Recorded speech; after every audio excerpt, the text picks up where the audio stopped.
Good afternoon, everyone, and welcome to the April 2021 virtual chapter meeting from AFP Orange County.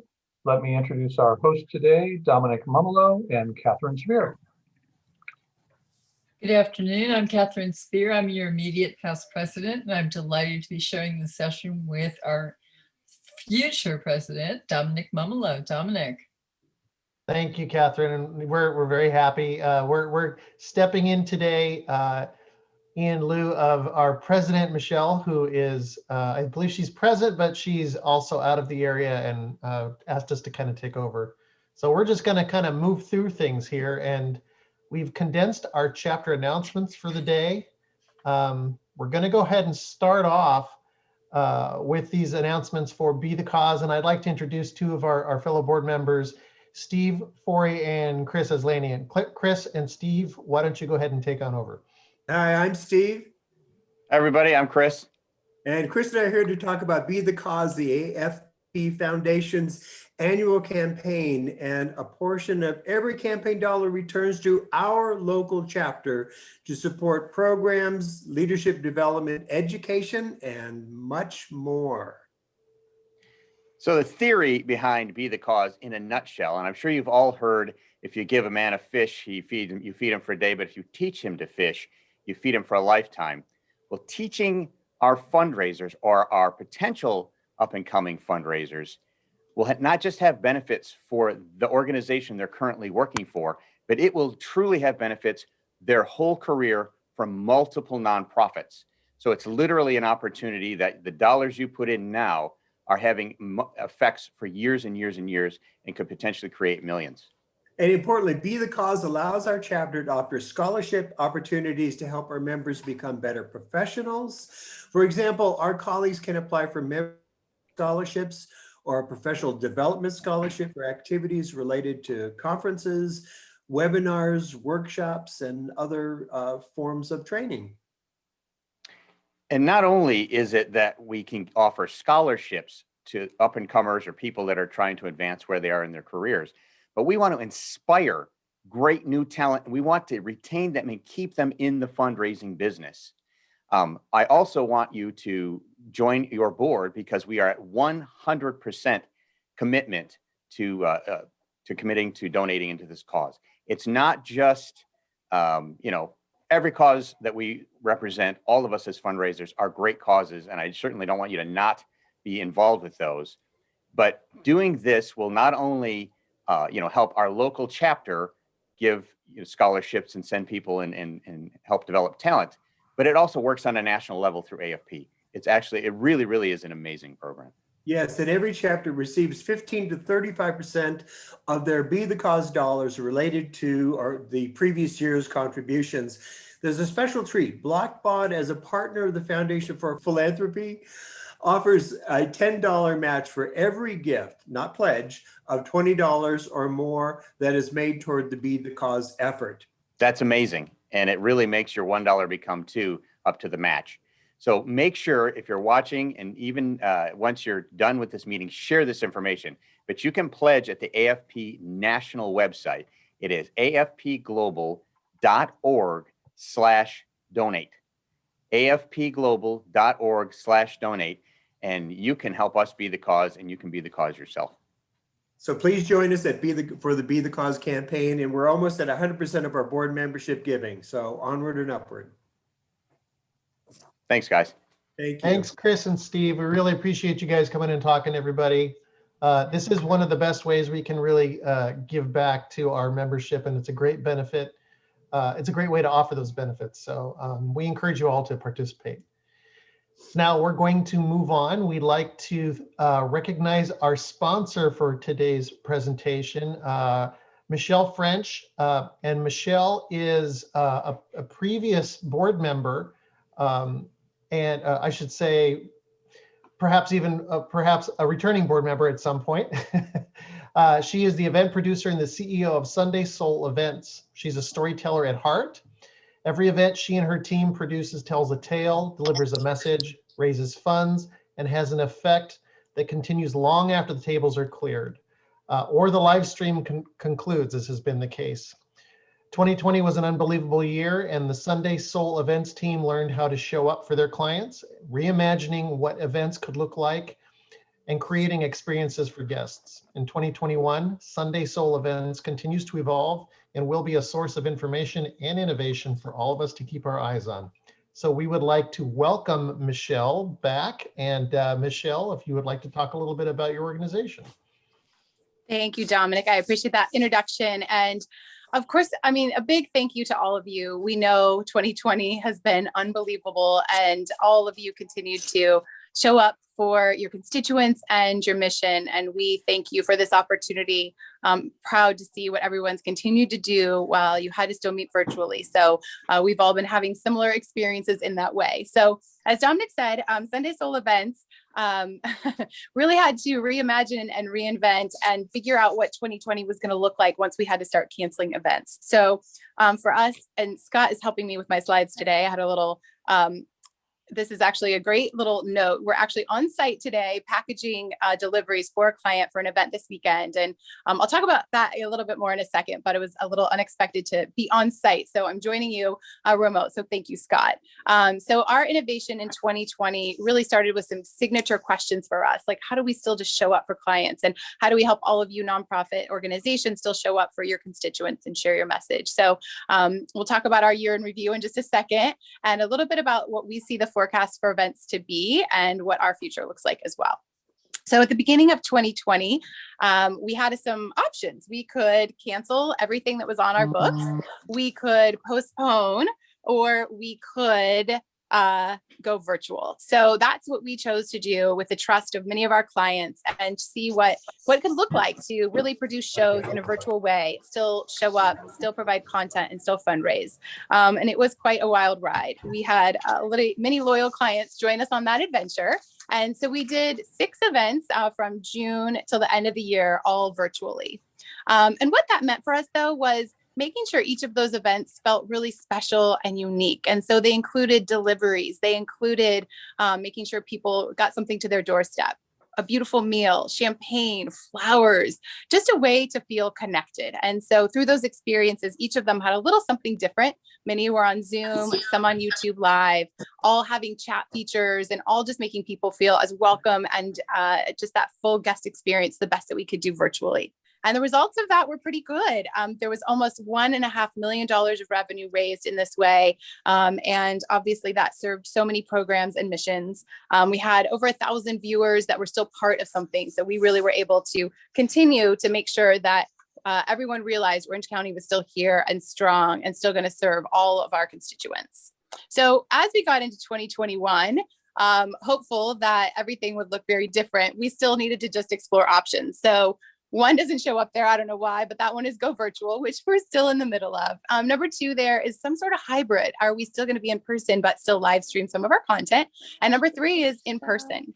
I'm proud to and happy to report that on Saturday, we did our first in-person event. It was small, 50 people gathered, and it was just that first entering back into what that can look like, but it does look different. And so we're here to help guide that process and how that can look different. The forecast for us, really, first, we have to be with the why. So the why guides you in how you're going to show up, how you're going to do things, and really kind of talks about the mission and why you're even doing the kinds of events. And that will be, very specific to your audience, which goes to the nuanced answer. So people are asking, are we going back in person? What's happening? How do we plan our next event? The nuances of that, I really think that's the best word right now, because that's characterized by so many shades of what your organization wants to do and what your donors are looking for. So it's the time to reimagine, reinvent. We don't have to go back to all the ways that we do things, but what do we want to keep? What do we want to maintain? So being really creative, really innovative. And that's what we realized over the last 14 months, is that we all have a lot of creativity inside of us. And maybe we've been a bit constrained about what we've always done, but it doesn't have to look like that. And there's new ways to show up. Safety protocols are going to continue to be extremely important. On Saturday, we still signed waivers, temperature checks, mask up everyone. And we also had a COVID compliance officer, which as we start to reopen and have our events, having that measure in place is really important. So our future, your future, 2021, we don't know. Everything looks a little different, but we are definitely committed to evolving and showing up and delivering great information about the future of events. Thank you, Michelle. That was outstanding. Sorry about the noise in between, but you got your message across, and we very much appreciate your sponsorship for today. So now, I believe, Catherine, would you like to talk a little bit about our program and the people who are going to be presenting today? All right, we're on. It is my pleasure and privilege today to introduce two wonderful speakers. If you signed up for Major Gift Theory and Practice, you will be with Chris Looney, and you will be assigned to the breakout room. Chris Looney is the principal and managing director of CCS Southern California and works on a diverse portfolio of projects across nonprofit sectors. Chris has been a fixture in Southern California philanthropy for more than 20 years and has a long history with AFP as well. Chris has served as a board member for the Orange County chapter and has also been a board member of the AFP International Foundation for Philanthropy. His favorite part of fundraising is working side by side with his clients on major gift strategies. Chris will be leading the session today on Major Gift Theory and Practice, an introductory course which will provide you with a solid foundation on which to build your major gift work. So exciting if you're signed up with Chris, and you will be in the breakout room and you will be learning major gift theory and practice. Our second speaker today is the very accomplished Aashika Patel, who will teach major gift advanced theory and scenario work. We will remain with Aashika in the main room. Aashika Patel is Senior Vice President at CCS Fundraising and is based in Los Angeles. 10 years ago, Aashika completed her master's degree in fundraising at NYU and joined CCS to focus exclusively on major gift fundraising campaigns. Her major gifts experience spans the nonprofit sector and includes civil liberties, higher education, social service, the arts, and culture.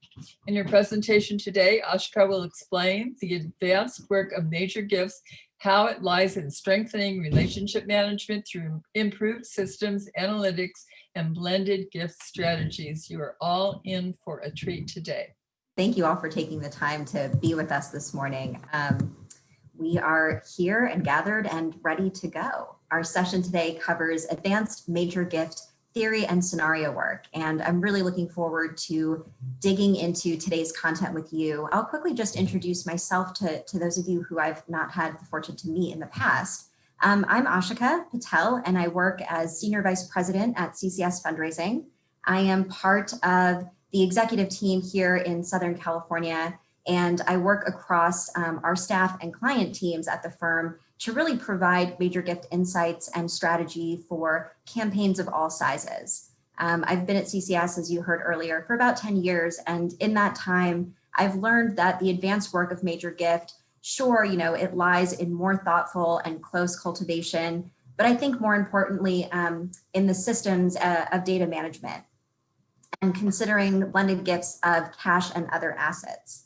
As well as data analytics. And so as a first-time campaign or as a first-time major gift effort, you don't necessarily need or require the sort of advanced approach that we're going to cover today. There are fundamentals that can yield really incredible results for an organization that has not ventured into this space before. And Chris is sharing some of those topics in the other session today. So if you're able to get the recording, please take a listen to that as well. Some of the advanced approaches that we talk about are typically applied in bigger campaigns. So big is relative depending on the size of your organization, but I would say in Orange County, north of 50 million, as well as endowment campaigns where you don't necessarily have an urgent need for cash, but you are still approaching major gifts in the way of gift size and maybe pledged over a certain number of years or a more complicated vehicle to deliver those funds. Sometimes we see these advanced practices applied in day 2 campaigns. So in a day 2 campaign, you've done a campaign to get a building open, for example, or a new site open. And your day 2 campaign would really focus on operations to sustain in that new site, provide some of that bridge operational funding for you to scale up. Or back-to-back campaigns where we see often in higher education and in healthcare, there'll be a major push or a major fundraising effort for a certain initiative, a small or a limited period of downtime, and then another campaign, another major gift effort right on the heels of that. And this is where I really find myself coming alive in this work. And so I'm looking forward to digging in. Some fast facts to give you a little bit of perspective on who CCS is and the type of work that we do.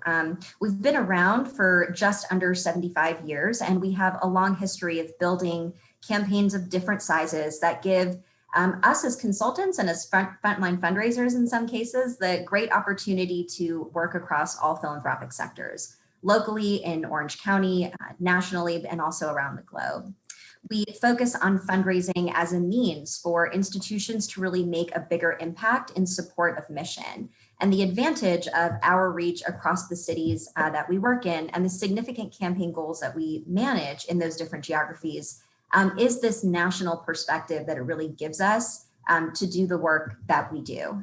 In this work, we really get to observe how major gifts are taking shape and are cultivated around the country.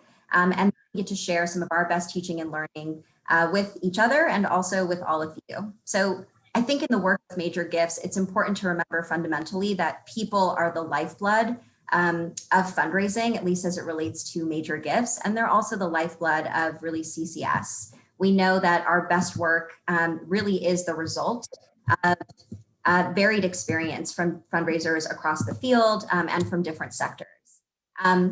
Robust data and analytics and research teams really support our efforts at CCS as well. But one thing that we've observed in working in fundraising over many years is that ultimately people give to people. So in your sort of thinking about advanced major gifts principles, remember that the goal is always to get closer to people. And even in advanced work, that's really what we're uncovering and trying to explore. The work of connecting to a donor is connecting a donor more deeply to your mission. It really relies on those moments of human connection and the science of principle gift and relationship management. Some of that is part of what we're going to talk about today, and others is what you'll sort of explore as you get deeper into the work of major gifts.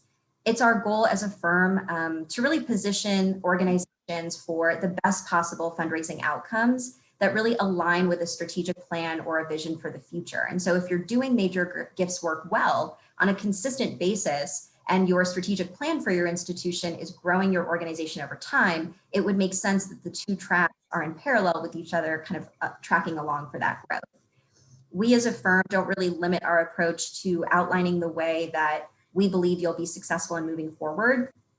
Our approach is to really partner with you in kind of building that consensus around big fundraising goals. And part of the reason we approach major gifts in that way, and part of why you should think about doing it the same way as well, is the shoulder to shoulder strategy and thinking that's really required to get deep into advanced major gifts theory.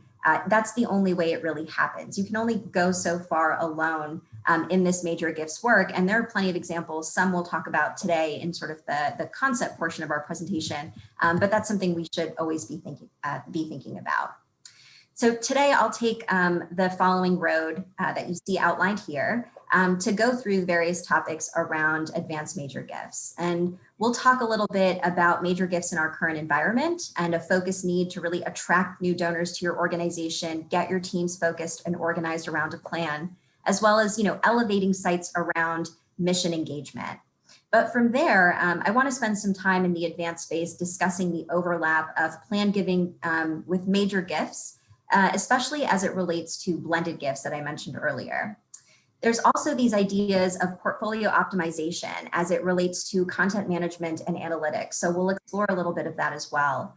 And then lastly, in part of a beginning of a discussion that I'd like to have for all of us to kind of join in, I'd like to kind of remind us all of the story of Phil Knight and his $400 million gift to Stanford and what we know about how that gift came together, because it is one of the rare donor experiences that we kind of had insight to publicly.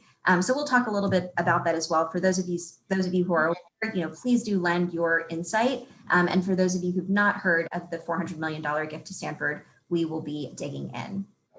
So on the next slide here, talking a little bit about a starting point for doing that advanced work. No matter how sophisticated or advanced your major gift approach might be, or it might become, there is always a need to attract new donors to your work. And I can't possibly overstate this need to meet regularly with top volunteers and donors to socialize the idea of prospecting and prospect development. It's often that we work with clients around, Orange County, even the Los Angeles area, across Southern California, where they say, we've sat with our volunteers and we have circulated the list too many times, they don't want to see the list anymore. If that's not a experience that board members and volunteers are not leaning into, it's worth thinking about what we are doing to put that activity or that exercise in front of them in a way that leads to more tangible outcomes, that leads to action-oriented next steps, and how we rethink or re-educate that activity of prospecting. Meeting people through those that are already connected to you is core and fundamental to the idea of major gifts philanthropy and growing it sustainably. So getting in that habit becomes essential. And in those prospecting meetings, you'll be asking your volunteers or several staff members, if they're on the advancement team, a series of questions, right? Who are those people that are closest to your mission and closest to you relationally? And what needs to happen for you to pull them closer into your work? Who is connected to those people? And also within your network, who can reach them? Then you would circulate this list of names to your board after you've had a chance to meet with them, and show them a shorter list of people where you're actually going to take a reasonable or an actionable next step. Engaging board members in developing strategies and supporting them by creating those strategies and really moving those next steps along. Memorializes an action plan that people can really become a part of. And one of the fundamentals that we know is that when people feel good about the results that they've helped produce, it makes them want to participate even more. And these last two ideas, I think that I mentioned, are really essential, right? This idea, they're listed on the slide as well. The idea of leveraging challenge grants to build momentum and a sense of community. People think about this as a fundamental major gifts approach, but even if it's fundamental, it's not used nearly enough as it should be. Challenge grants are often put together from a fundraising perspective for optics, right? They present the optics of enthusiasm and encouragement and an opportunity for people to join together to really see a tangible difference. Where are you strategically using challenge grants in your annual plans or in your major gift fundraising plans, like a campaign, at the right moments in the timeline to galvanize that encouragement and activity? I think part of elevating your major gifts game to that advanced level is not just rolling out a challenge grant, for example, but thinking about where it can strategically have additional or ancillary benefit to the work that you're doing. Additionally, this idea of accelerating and systemizing what's become organic. So oftentimes when we walk into an organization that's looking to do a campaign and we do something called a feasibility study or a pre-campaign planning study, we are looking for those things within an institution that are going well for you, either because you've put a ton of time into getting those things going. Let's say there's a gala that's incredibly successful, or there's a cohort or a constituency of volunteers that give in a certain way because of the way that the organization took shape or some historical element. There's a way to establish a baseline understanding of what's working well there, and then figure out a means to grow that success or expand that success. And so don't overlook this idea of trying to do what you do well in just a better way. On the next slide here, we'll talk a little bit about getting organized with your top 25 prospective donor list. When thinking about the advanced work of major gifts, if you don't already know off the top of your head who your top 25 either donors or prospective donors to your organization are, there's some work to really do in understanding who's in your universe and what's in your system.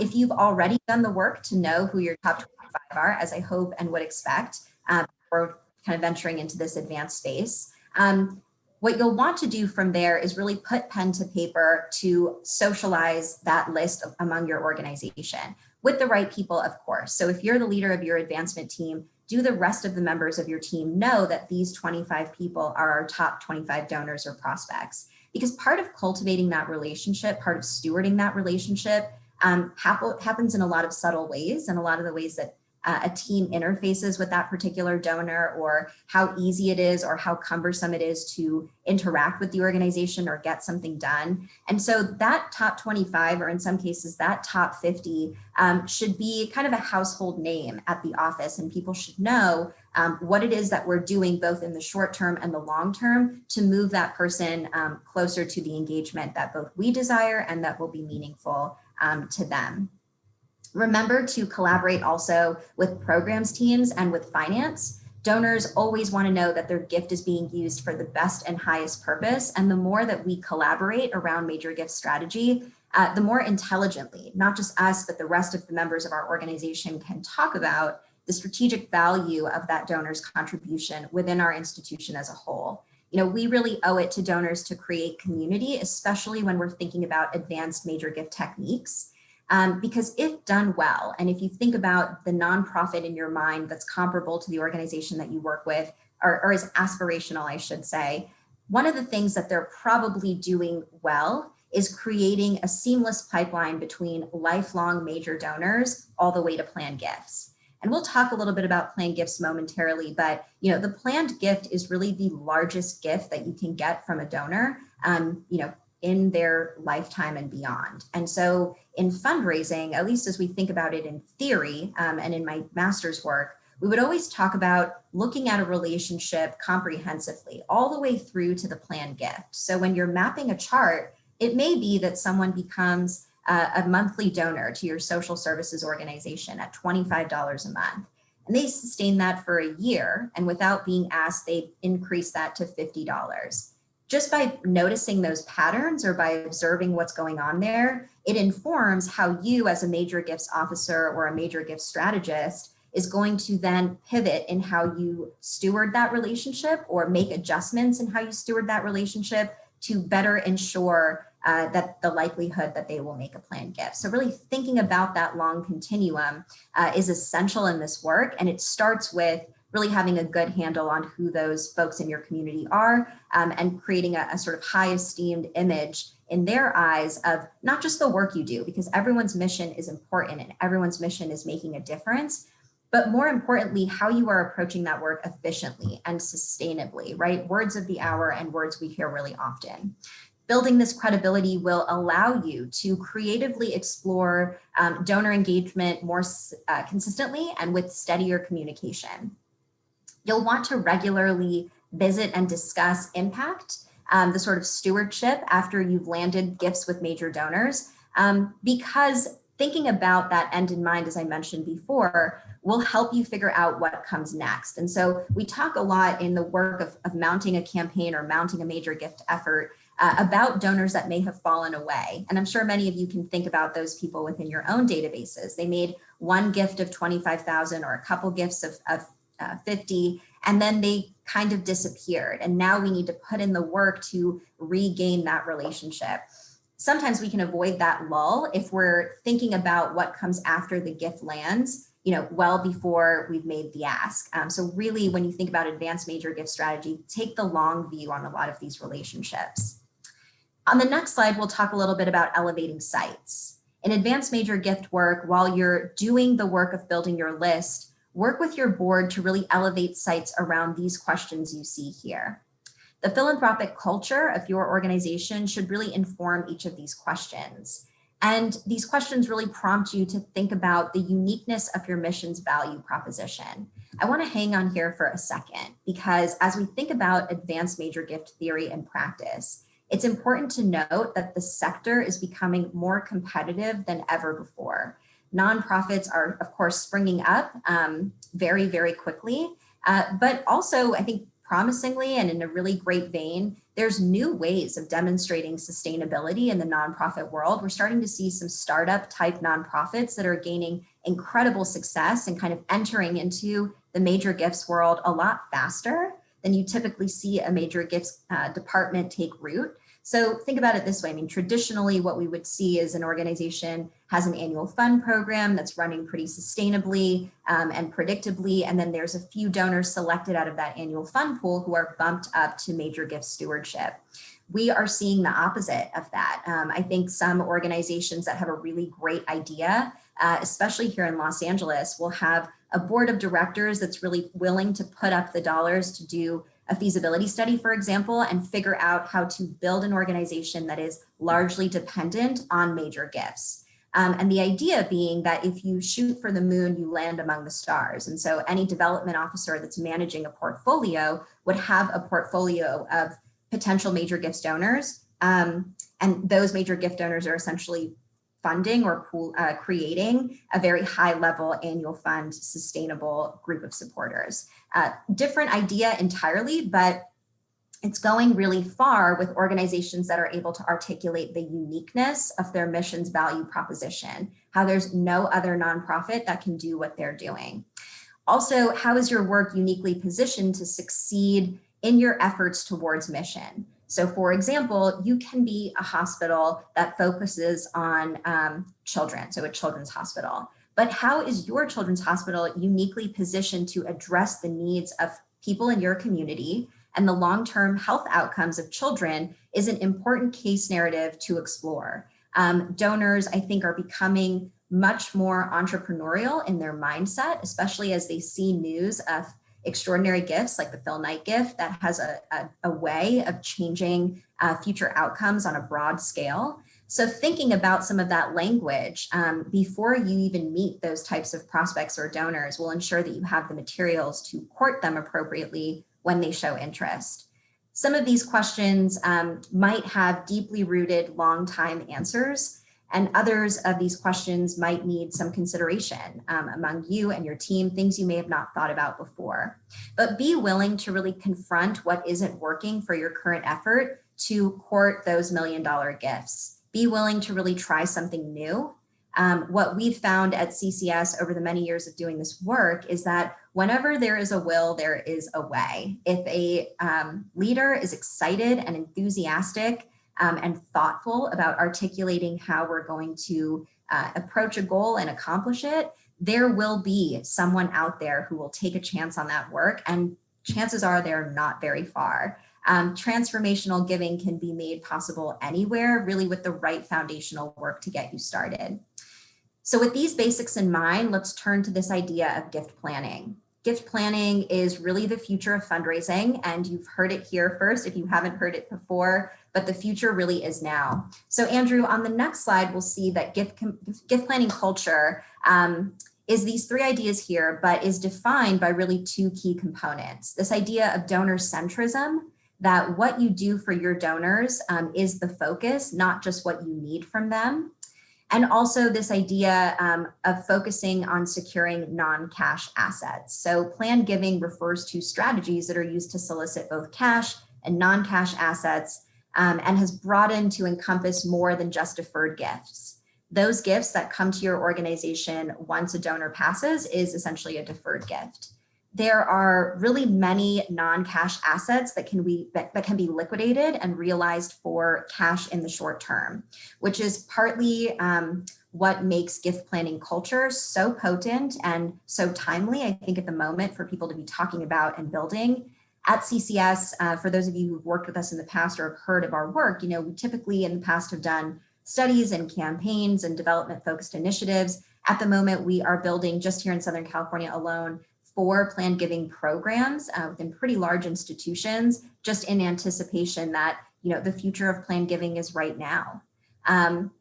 When we think about gift planning culture and planned giving strategies and programs, we think about kind of the different ways or the 3 key reasons that planned gifts are really having a moment right now. And the first is that philanthropy really continues to evolve and become more sophisticated as donors do as well.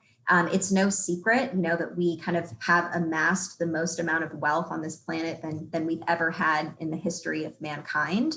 And so people are learning what to do with that wealth and how, what is culturally appropriate around sort of the giving of that wealth and the keeping of that wealth. So just a quick history clawback. When we think about philanthropy as it has manifested in the United States, it's important to remember that it doesn't look like this anywhere else in the world.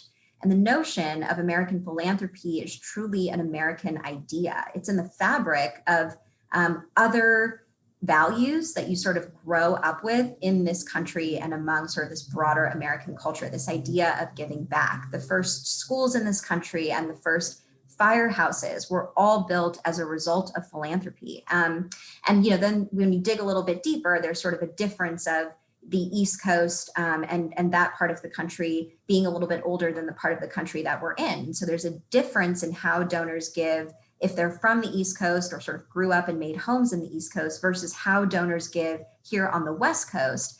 And some of it, I think, can be explained as a more startup entrepreneurial mindset here on the West Coast. I would also go as far as saying I began my career at the ACLU in New York City. And one of the things that was easy for the ACLU to do, they ran a $400 million Leading Freedom Forward legacy campaign. So it was a campaign of all legacy commitments. Every gift was counted, both irrevocable gifts and revocable gifts. And part of what was learned from that exercise while I was working there is that it was easier to convince the sort of East Coast crowd about the case for support around a planned gift. And there was more education that was needed on the Western half of the country. And part of that linked back to just how long philanthropic roots had been tethered in those areas. As you know, or you may not know, the ACLU has boots on the ground in all 50 states. And so a really interesting organization to give us a sense of how donors behave, and donors behave especially around major gifts around the country. That was 10 years ago that they were focused on building a major and planned giving program. So it was a combined program of major and planned gifts where both pipelines of donors were looked at side by side to understand where there may be a tremendous opportunity to cultivate a major donor towards a blended gift. Blended gifts and planned giving includes the evolution of broadening terms, thinking about planned gifts as both immediate cash and some sort of non-cash asset or some kind of deferred cash asset later in the relationship. This also ensures that there is a relationship, right? If there's an idea in place for long-term support, some sort of extraordinary commitment, then you have a longer timeline to build that relationship and sustain that relationship over, which is the best place to be. When we think about the transfer of wealth that's listed here and how wealth is held in the United States, the majority of wealth in the US is non-cash assets. Baby boomers' intergenerational transfer of wealth is predicted to exceed about $61 trillion by 2061. And the peak of the wealth transfer will begin in 2030, so just 9 years into the future. 10% of total wealth in the US will be changing hands every 5 years after that. And so your organization really has these 9 years to be prepared to make the most of this wealth transfer. And then there's the pandemic, right? This experience that we've all been through over the past year.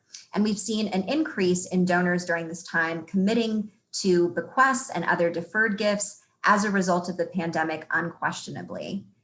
Donors, especially older donors, have been forced to really consider their mortality. I think all of us have. And the result has been this renewed focus on estate planning. Given all of these sort of different ideas, the implication for your organizations is considerable, because those organizations that secure gifts of non-cash assets see growth as high as 66% over a 5-year period. And that's a really, really fascinating and important statistic that I personally, in looking deeper at the data, which I don't have time to share with you all today, link to the notion that when you are in the practice as a leadership team of thinking about relationships from the time of introduction and identification all the way through to that planned gift and a scenario or a gift opportunity that's going to be truly meaningful and motivating to a donor, the habit of thinking in that way about relationships has an ancillary impact across, revenue generation, philanthropic revenue generation across the board. It's just a different mindset as it relates to major gifts. It's a longer mindset, and it's essential to really break into the space that we see universities and hospitals really thrive in thinking about these $100 million plus commitments from a single entity. Gift planning culture really democratizes philanthropy, an important notion to think about as we want to get deeper into major gifts work. this idea of democratizing the philanthropic space and creating more room for people to participate and know that they can make a difference if they have the capacity and the willingness to sustain their gift. Offering a pathway for your development staff to engage younger donors and BIPOC donors, it is really an opportunity to do that. That pathway is thinking about these blended gifts. That's a way to kind of open your doors a little bit wider and invite more people in. Donors that make legacy commitments, and specifically that is a gift that will be realized upon their death, they often increase their annual giving as a result of a deeper relationship with your institution. The data shows us that as well. So major giving really should not be built further and further away from that longer term gift, but closer together. So what does this mean for you as you're really thinking about taking major gift strategies to the next level by blending gifts or blending strategies and thinking about bigger opportunities? Work closely with your chief leadership and your development team to determine the current state of your organization's gift planning culture and discuss what additional investments may need to be made over the short and the longer term to really strengthen your blended gifts approach. It's important also that you enlist your board's help in strengthening that gift planning culture. Oftentimes, like one of the strongest cases that you can make around planned giving is to your board, those people who are giving their time and an ability, in campaign work, whenever we're thinking about the timeline of fundraising, we really prefer to go to the broader group of major donors after the board has put their commitments in. So after we've secured 100% board giving. And the reason being is it strengthens the overall case for support in front of major donors, which is that our leadership has truly put their own skin in the game to ensure that this will be successful. The same is really true around planned giving and blended gifts. If you can point to people within your institution who have done that, namely board members who've really kind of ventured out into this space of bigger thinking with you, it will create that energy and momentum and excitement to bring others in, to put this opportunity in front of them and talk to them about it. You'll want to encourage and support your development staff to really take advantage of the very many free resources for ongoing education around planned giving, to really deepen their own knowledge about those types of strategies and vehicles and gift types. We often meet with leadership, senior executive leadership for development teams, and they say to us that they want to work on training for the staff or education for the staff. A lot of times, one sort of form of education that is a catch-all for everybody, that is a good curriculum for someone who does data management all the way to someone who's like frontline with donors, is an education and understanding of planned giving. And the reason why is if you go through any planned giving curriculum, any sort of online course, they will talk to you about the fundamentals of planned giving and the different indicators of what shows you, if someone's going to be a potential planned giving donor. And in that education, you learn the fundamentals of relationship building. You sort of see all the different stops along the way that we need to make with a donor. And it can be the best training for your advancement team to understand the best and highest purpose of what we are all doing here, which is that someone will not only invest in this work over a short period of time, but truly make a gift that is going to give in perpetuity to support the necessity of your mission in perpetuity. On the next slide, we'll talk a little bit about moving away from blended gifts to this idea of systems. So I talked to you a little bit about when you've got your top 25 in your back pocket, you sort of know who those 25 or 50 people are. What's that next step to getting more advanced? Well, the answer there, in addition to blended gifts, is systems. Systems really help nonprofits set resilient strategies for using information. Fundraising, as I mentioned earlier, is both an art and a science, and the art is relationship building. Relationship building can be taught. It's even better when it comes naturally and organically to a person and is coupled with skills that can be taught. But relationship building is a very specific thing. It has to be done well. It has to be done authentically. It has to be done consistently. And so there's great effort that people put into relationship building just to get a major gifts program off the ground.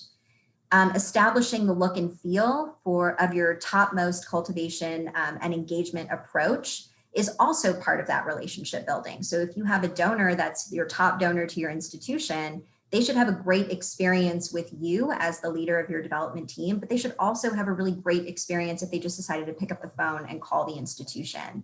So relationship building is not just about the relationships you create at the highest level, but a relationship that you create between the institution as a whole and your donor.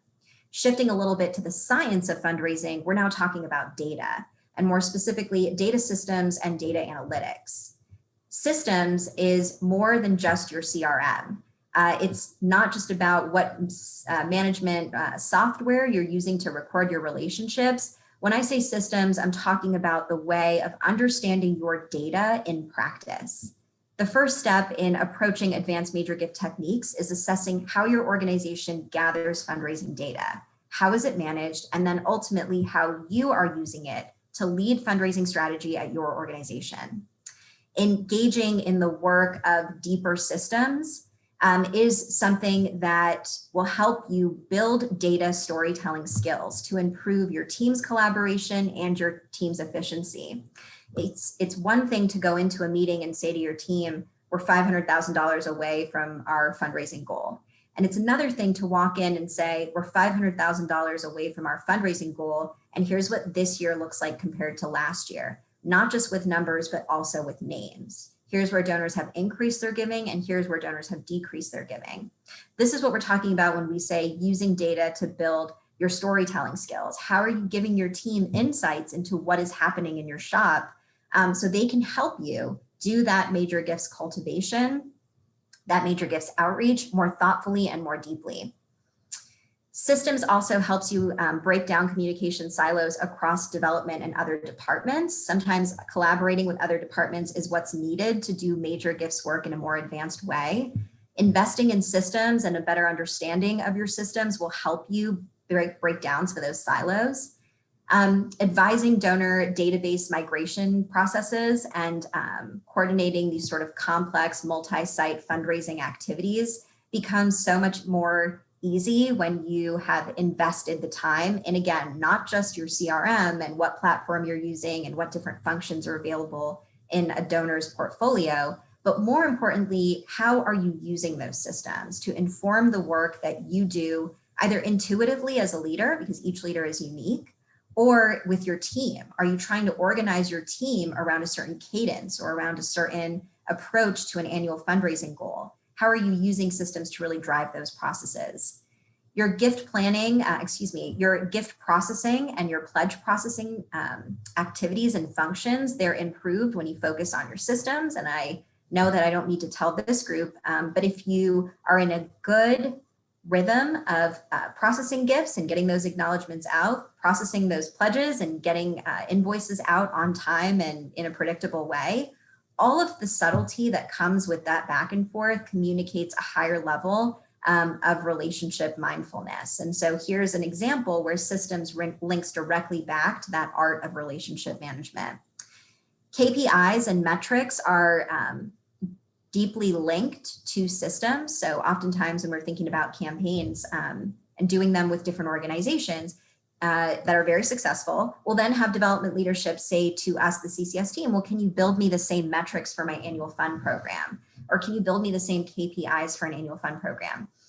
With a campaign, it's a little bit easier because you're working with a smaller set of major donors. But when you're thinking about trying to do this on a bigger scale for the annual fund or otherwise, you sort of need much more quality to your data. So as each of you think about advanced major gifts work and your system or utilizing your CRM better, think about how the information in your database can help inform your KPIs and metrics related to gift officer performance in the major gift space exclusively. What are officers putting in to give us the meaningful information out and inform our strategic next steps of what we're going to do in the department? On this next slide, you've seen this graphic before. It's this idea of capacity and affinity. And I won't take too much time here, but I just want it to form the basis of the next couple of slides that we'll look at. For those of you who are not familiar with this slide, very briefly, the idea is that in any given prospect universe, which is all of the red territory, that's your entire prospect database, you are looking to isolate those individuals who are highest capacity and greatest affinity. Those are your best prospects, your A folks. Reason being that capacity is a fixed marker. You can't change how much someone is worth, but affinity is a constantly moving target. And so you can constantly grow someone's affinity for your work. And in a perfect world, everyone in your database would have tremendous capacity, and the only work that would need to be done is working on their affinity, that cultivation, that stewardship. And we would just be focusing on moving everybody towards, the A quadrant. That is not the reality of the world or our institutions. And so we pretty much find that there's people in all parts of this, this grid in our database. But what we want to continue doing is getting a better understanding of who those A folks are, or moving people from the B category into the A category. So on the next slide here, you'll have a better example of how we think about something like this, one level deeper. So not in just theory, but in practice. And so what you're looking at is a database for an unnamed client that we've worked with. And essentially what we've done is go through and not just look at sort of the wealth in their database, but do a little bit of analytics to inform what that quadrant A would look like and who those people are. Wealth screening and database analytics are vital towards understanding your potential, as well as segmenting and developing the appropriate strategies around timing and approach for each of your different constituencies. First, you begin with an analysis of recently completed wealth screening. So that's the basis, right? First, we want to screen the entire database and really take those folks out that don't have capacity because they wouldn't be included in major gifts work. And from there, if you have the resources as an institution, even if you are connected to a data scientist on your team, think about the various predictive models that may be able to be put together around that top list of the wealth screen to inform your pipeline for major gifts. In the major gifts world, as you all know, someone is on your pipeline until they say no, or until you're just not able to reach them like 5 or 6 times. Once that person is removed from your list, part of the advanced work is being in the habit of replacing that individual with someone else to ensure that you have a pipeline to replace your active portfolio with donors that are going to respond and going to engage. This type of work becomes essential. Predictive models help to grow your prospect portfolios with thoughtfulness. The predictive models that we typically build that analyze donor behaviors and giving histories and demographic data to both evaluate and really forecast who those best prospects, are things like a donor elevation model that forecasts the likelihood that a donor will upgrade from their current annual fund giving level to a higher level. So an elevation model, an elevation predictive model, can focus the efforts of your frontline major gift fundraising staff exactly on those people whose giving habits demonstrate that they are likely to respond. We also work with something called a reacquisition model. So it forecasts the likelihood for someone who's a non-donor or a lapsed donor to sort of become a donor once again or for the first time.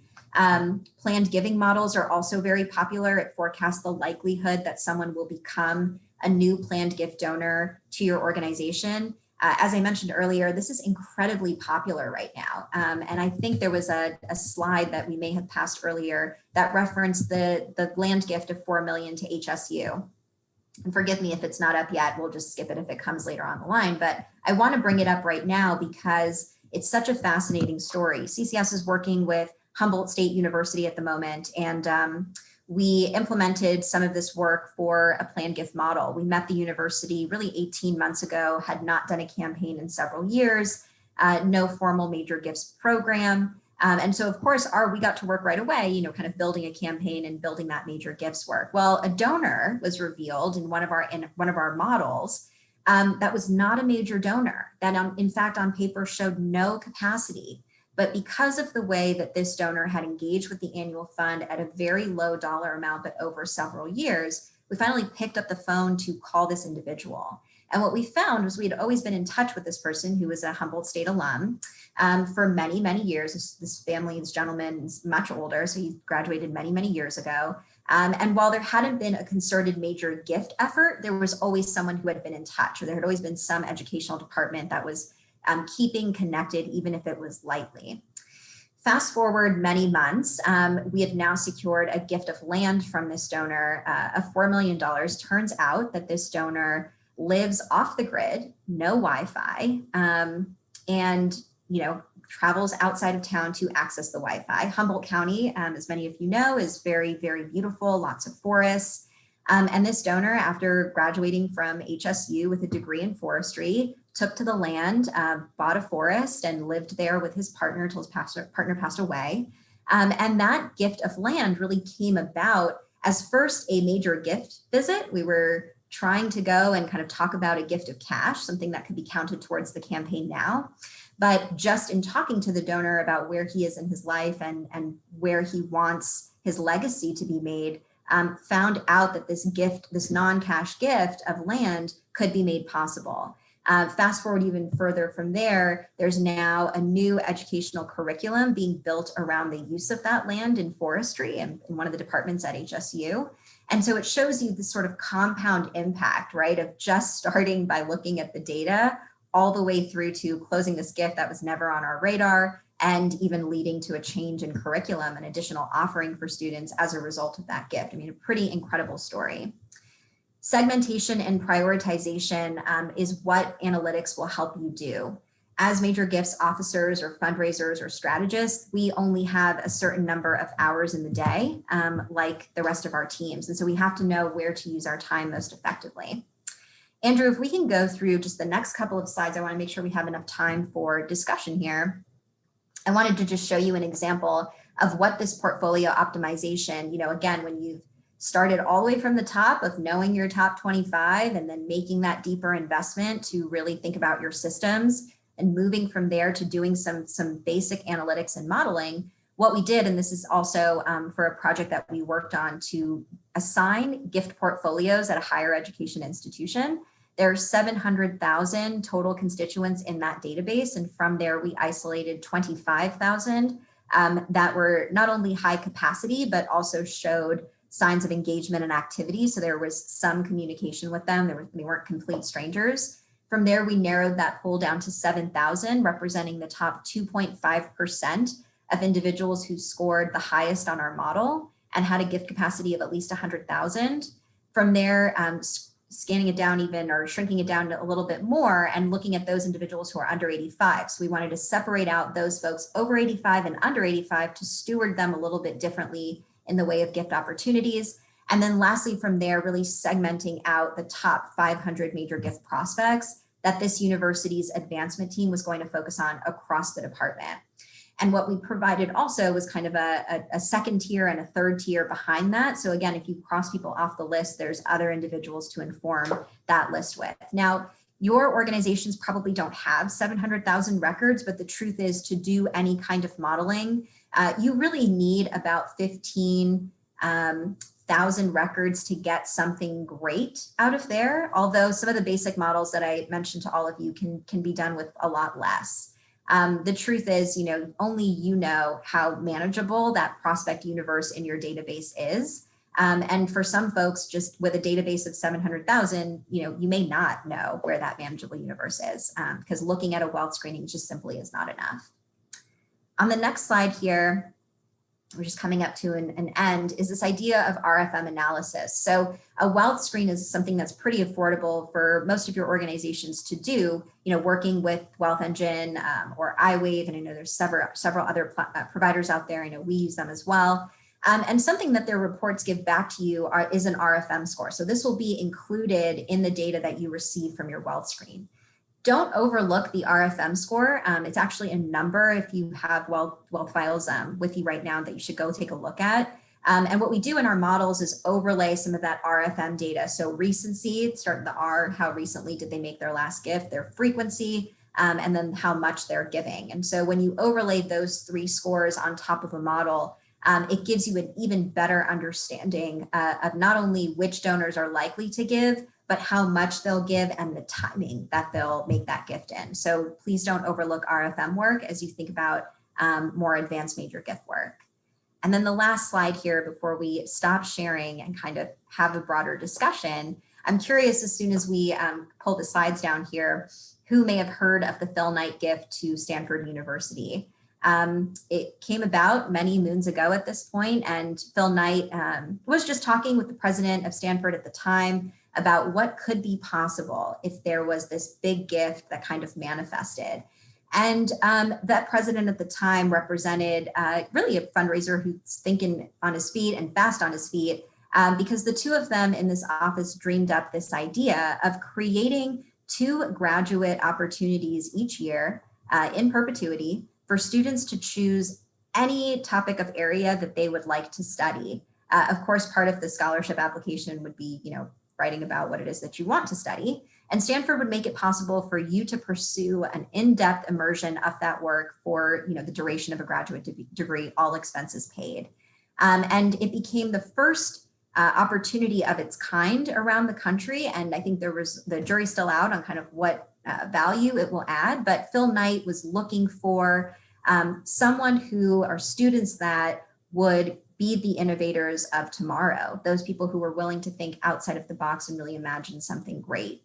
And so I'm curious if you have examples like this of donors that came to you either with an unprecedented idea or opportunity, or a way that you've manifested a major gift kind of through an unconventional route that you would like to share and kind of discuss. So Andrew, we can pull the slides down, and anyone who feels comfortable turning your camera on, please do. I actually have a quick question.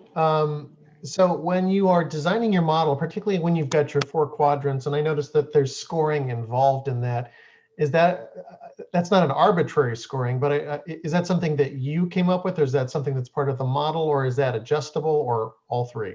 It's part of the model. So Dominic, what you would typically find through a wealth screen is you can pretty much map all of your people in one of 4 quadrants through a wealth screen. But you're really going to need that predictive modeling to then figure out that deeper data, and that heat map that you kind of saw in the quadrants. That's all informed by the actual model. Our models are built in Excel, so and they're just built because we have a senior data scientist on our team. But I do know nonprofits, especially here in Southern California, that are connected to a data scientist through their mission work or through their program work. And just by partnering with them, it requires your advancement team to really know what's in the database. So you as an advancement leader need to know your data first. But then I think someone who is, again, a data scientist, even a recent grad, can build you some of those basic models if we know what to look for as development professionals. Yeah, I think that predictive modeling has been probably our biggest shortfall. We've been able to get to the point where we can identify and place them in the quadrants, but then being able to take that next step is always that it's a hurdle. And it's also hard to sell when we're talking about trying to get funding to back it, to go to someone to help us to do this. So I appreciate that. Thank you. Of course. And it brings to mind, another tool that we built. I know we have someone on the line from the CSU, and last summer, we work with Humboldt, but we also work with Bakersfield. And we were able to work with the entire CSU system to get fundraising data over a 5 to 10 year period. And we built a model that essentially predicts how much frontline staff is going to be needed to actualize the goal of that department. And it was an incredible exercise. We jumped on the line with all of the advancement senior leadership from all of the CSUs, built everyone a model that wanted one. But it's tools like that that help you then advocate to your leadership about the need to invest in those resources to do major gifts work more deeply. So don't underestimate models at all. They're incredibly helpful. Well, Aashika, I just wanted to say thanks. It was really nice to hear the presentation, and your examples were really nice. I always enjoy spending time just reflecting on what's important in best practices. So thank you so much. Thanks, Melissa. And I agree. It's a good way to kind of wrap up our session. The advanced work of major gifts is often about doing the fundamentals extremely well. And it seems pedantic to approach it that way, but it's the truth. If you can do some of those turnkey things in a way that you don't have to think about them anymore, you can free up your headspace to focus on those bigger strategies. So sustainability is always the key. I think that's one of the advantages of partnering with someone to take a look at your development shop with through an assessment or something like that, having someone from the outside take a look in.